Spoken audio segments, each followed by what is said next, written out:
Bismillahirrahmanirrahim. Assalamualaikum warahmatullahi wabarakatuh teman-teman. Hari ini kita akan melanjutkan pembahasan tentang isim berdasarkan perubahannya, khususnya isim mu'rab. Dan hari ini kita akan membahas lebih detail tentang isim majrur. Isim majrur adalah isim yang terkena i'rab jar. Di sini kita bagi jadi 3. Yang pertama, isim yang diawali dengan huruf jar. Huruf jar udah kita bahas di pertemuan sebelumnya ya. Masih ingat kan? Ada 11 itu. Yang kedua, isim yang berkedudukan sebagai mudhof ilaih. Dan yang ketiga, ini sebenarnya masih sejenis sama poin 2. Termasuk dalam mudhof ilaih adalah isim yang mengikuti zaraf. Zaraf. Apa itu mudhof ilaih? Apa itu zaraf? Nanti kita akan bahas satu persatu. Oke, kita bahas poin pertama dulu. Isim yang diawali dengan huruf jar atau harfu jar. Tanda majrurnya adalah kasrah. Jadi setiap kata yang diawali dengan huruf jar, maka harokat akhirnya mesti kasrah. Contohnya ini, a'udzubillahi. Bi-nya kan harfu jar. Nah, jadi harokat akhirnya di sini Allahnya berubah jadi kasrah. Ini juga fil masjidi. Fi di dalam harfu jar kan? Jadi ini harokat akhirnya kasrah. Wal asri. Lalu dengan harfu jar wa, jadi harokat akhirnya juga kasrah. Pokoknya intinya kalau diawali dengan huruf jar, maka harokat akhirnya kasrah. Poin selanjutnya, isim yang berkedudukan sebagai mudhof ilaih. Mudhof ilaih ini adalah isim atau kata benda yang disandarkan pada kata benda sebelumnya. Kayak gitu. Jadi, nah, yang dipakai untuk sandaran itu namanya mudhof atau sesuatu yang dimiliki. Nah, contohnya Rasulullah. Rasulullah kan artinya rasulnya Allah. Nah, berarti di sini yang bersandar itu kan Allahnya, bersandar kepada Rasulu gitu. Jadi Rasulunya sebagai mudhof dan Allahnya sebagai mudhof ilaih yang bersandar kepada isim sebelumnya dan sebagai pemilik atau bisa juga disebut sebagai pemilik, dan yang rasulnya itu kan sebagai kepunyaan atau miliknya. Rasulullah, rasulnya Allah. Rasul itu miliknya Allah kayak gitu. Terus ahlul kitab, contoh yang kedua, ahlul kitab. Kitabnya ini kan artinya ahli kitab, ahlul kitab, ahli kitab. Kitabnya bersandar kepada ahlu. Berarti di sini yang berkedudukan sebagai mudhof adalah ahlunya. Kitabnya sebagai mudhof ilaih gitu. Misalkan nanti ternyata masih kurang jelas tentang mudhof sama mudhof ilaih ini, boleh langsung ditanyakan kepada ustazah kayak sebelum-sebelumnya. Misalkan bingung, boleh langsung menghubungi ustazah. Insya Allah nanti akan ustazah jelaskan dengan lebih jelas lagi.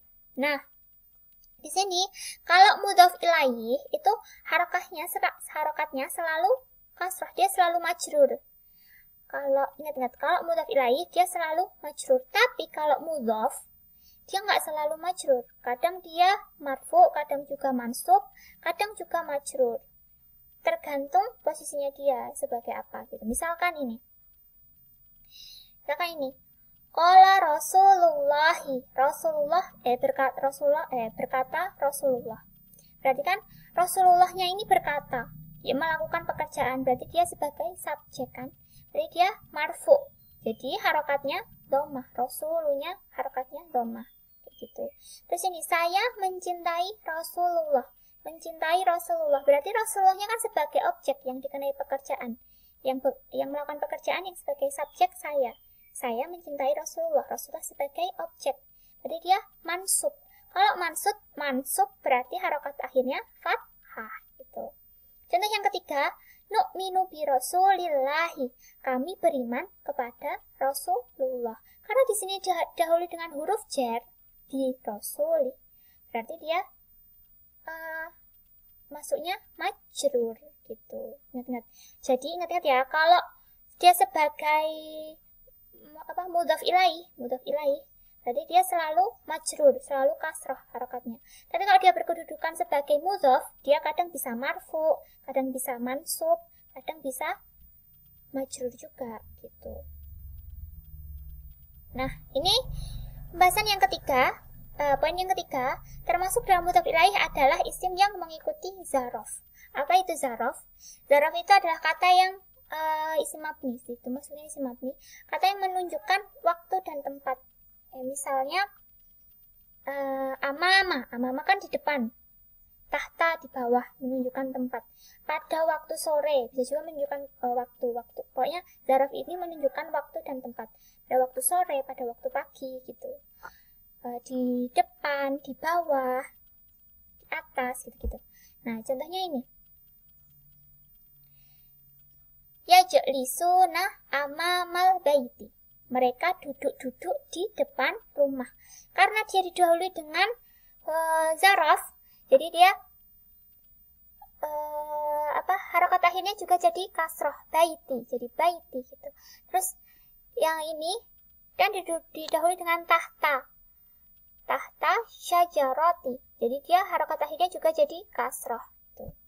Jadi kalau didahului dengan zaraf itu nanti harokat akhirnya jadi kasroh. Nanti insya Allah zaraf akan kita bahas di pertemuan selanjutnya biar makin jelas zaraf itu apa gitu. Pokoknya kalau didahului dengan zaraf, dia harokat akhirnya juga jadi kasroh. Kayak sama aja kayak didahului sama huruf jar tadi dan lain-lain tadi. Nah, untuk tugasnya ada 2 poin.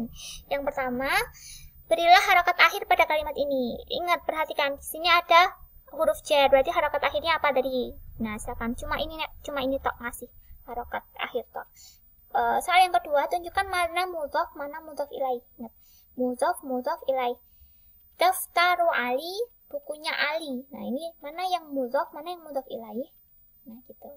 Yang ini maktabi mudarrisi, mana yang mana yang mudhof, mana yang mudhof ilaih.